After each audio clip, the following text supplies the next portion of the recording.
Bring you more on that accident that's taken place on the N2 highway near Mandeni. I'm joined by Robert Mackenzie. Robert, hello to you. Can you tell us what actually happened with the accident?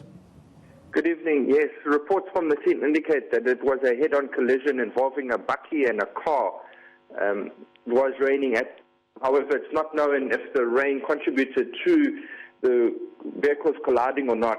As you mentioned, 7 people have sustained fatal injuries in this crash. Can you give us a sense about the road itself? Is this a highway? I mean, I know it's a highway. Is it a fairly dangerous part of the N2? Is it notorious for accidents? Yeah, well, that whole North Coast section has seen many crashes in the recent past, sadly with many fatalities involved in these crashes. So yes, it is quite busy and quite dangerous, that road. I know the accident only happening a little while ago, Robert. Details always sketchy this quickly after an accident of this size. Any survivors?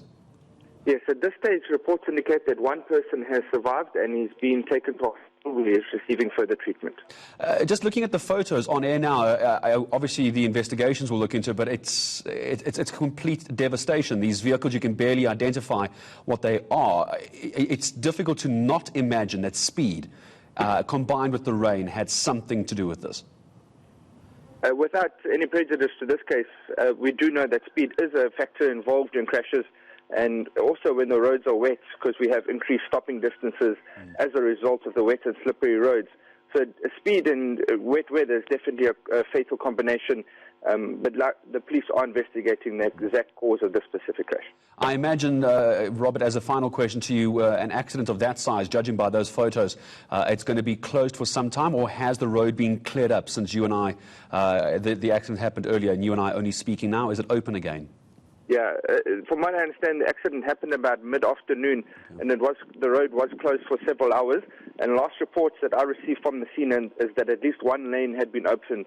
So hopefully shortly the entire carriageway will be opened again. Those images are terrible. Robert Mackenzie, thank you very much indeed, speaking to us about this accident that happened on the N2. It's near Mandeni. We understand, as Robert says, the one lane, as far as he has been told, has now reopened. But if you are on the N2 or you're in that area near Mandeni and you're looking to travel along that part of the N2, you could expect delays at least for the next few hours.